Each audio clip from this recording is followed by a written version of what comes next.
गुरु जी शुक्राना गुरु जी। गुरु जी कहते हैं कि आप जब भी शुरू करो तो शुरू से शुरू करो। सबसे पहले मुझे रेखा आंटी ने बहुत साल पहले बोला था एक बार बस स्टैंड पे कि आपके घर में इतनी परेशानी है तो आप ना फेसबुक पे यूट्यूब पे गुरु जी सर्च करो, वो अपने आप देख लेंगे। बात यही आई गई होगी। फिर कुछ समय बाद भारती दुग्गल आंटी जी वो गुरु जी का स्वरूप शेयर करते हैं फेसबुक पे, तो उसको देख के मैंने ये जय गुरु जी शुक्राना गुरु जी लिखना शुरू कर दिया।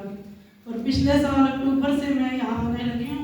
पहली बार दरबार में आई तो गुरु जी के यही स्वरूप से मुझे टेलीपैथी हुई। गुरु जी ने कहा कि मैं तेन बुला लिया ना, मैं आधे दरबार में।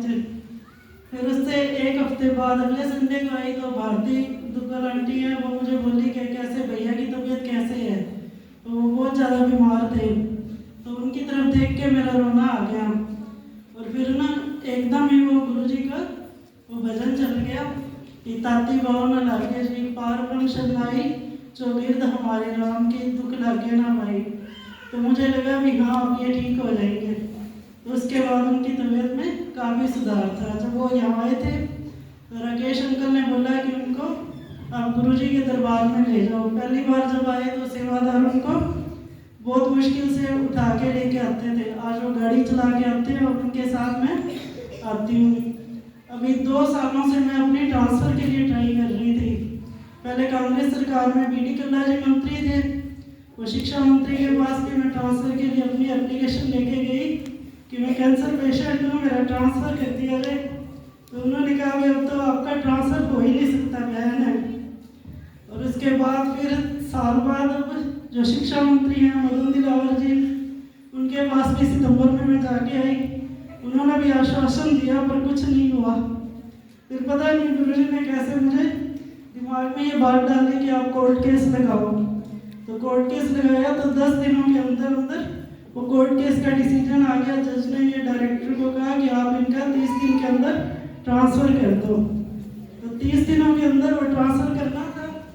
एप्लीकेशन हमने डायरेक्टर के पास भेज दी, फिर भी 1 महीने तक कुछ नहीं हुआ। और अभी पिछले संडे को मैं गुरु जी के दरबार आई थी, पिछले से पिछले संडे को। तो मैंने गुरु जी को कहा बाकी काम तो आपने सारे सिरे चढ़ा दिए, अब मेरा काम कब सिरे चढ़ाओगे। और ना वीरवार को अचानक ही 3 बजे स्कूल में बैठे बैठे मेरे दिल में आया जा तू घर चली जा। और मैं 4 बजे बैग उठाया, अपने कमरे में मैं महाजन में ही रहती थी और वहाँ मैं कमरे में भी नहीं गई और सीधा घर आ गई। रात को 11:30 बजे कहीं ट्रांसफ़र के वो डेपुटेशन के ऑर्डर हुए और मुझे नहीं पता चला। सुबह 8 बजे उठी जैसे तो मेरे साथ एक मैडम थी महाजन में, उनके हस्बैंड डायरेक्टर ऑफिस में ही हैं। तो उनका मेरे पास व्हाट्सएप पे मैसेज आता है कि आपका डेपुटेशन हो गया 30 जून तक का। और शुक्रवार को सुबह उन्होंने 8:02 पे मैसेज किया और 8:05 में मैंने देखा कि मेरी डेपुटेशन हो गई है। फिर फटाफट भागे और उसी दिन रिलीव कर होके और ज्वाइन करने के लिए मुझे आना था।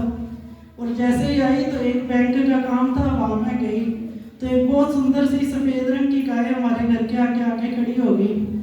और खाना बनाते पता नहीं मेरे दिल में क्या आया, मैंने 3-4 रोटी फालतू बना ली। तो मैं कहा ठीक है। और एकदम से जब वो बैंक में जाने लगे तो जैसे सब्जियां छीलते हैं तो उनके छिलके पड़े थे, वो मैंने गाय को डाल के और वापस बैंक में चली गई। आई तब भी वो गाय खड़ी थी आधे पौने घंटे बाद। फिर आके मैंने हलवे का प्रसाद और चाय बनाई और गुरु जी को भोग लगा के और खुद चाय और हलवे का प्रसाद ग्रहण कर लिया। और फिर जैसे गुरु जी को तो भोग लगा ही दिया था और इतने मेरे हस्बैंड आते हैं, कहते क्या बात है। मैंने कहा ये ना मटर के छिलके पड़े हैं और ये रोटी गाय को डालो। और कहते अच्छा दे दे। मैंने कहा नहीं चीनी डाल के देती हूँ और आप गाय के मुँह में ही डालना ये। और जैसे ही वो गाय के मुंह में डाल के रोटी अंदर आते हैं तो मैंने कहा मम्मी पापा के आगे जो प्रसाद रखा था ना, अब वो भी गाय के आगे डाल दो। और वो डालने गए तो इतने में वो गाय गायब। जय गुरु जी शुक्राना गुरु जी। और उसके बाद फिर जैसे ही हम ज्वाइन करने जाने लगे तो आगे स्कूल में जाते ही मुझे रजनी आंटी दिखे जिनका ये बता रहे हैं। और जो ज्वाइन करने के लिए वाइस प्रिंसिपल का बोला, वो कहते हैं आप किस सब्जेक्ट की ज्वाइन करने आए हो। मैंने कहा नहीं मैं तो प्रिंसिपल हूँ, मेरा कोई सब्जेक्ट नहीं है। और शुक्रवार को ही मैंने ज्वाइन कर लिया। तो उसमें 5 दिन ही लगे जब गुरु जी आगे अरदास में गई। जय गुरु जी शुक्राना गुरु जी। पेशेंट हूँ, तो तबीयत तो वैसे ठीक रहती है पर बहुत ज़्यादा ठीक नहीं है, ज़्यादा काम नहीं कर पाती हूँ और अपनी नौकरी कर लेती हूँ। ये भी गुरु जी की कृपा है। जय गुरु जी, शुक्राना।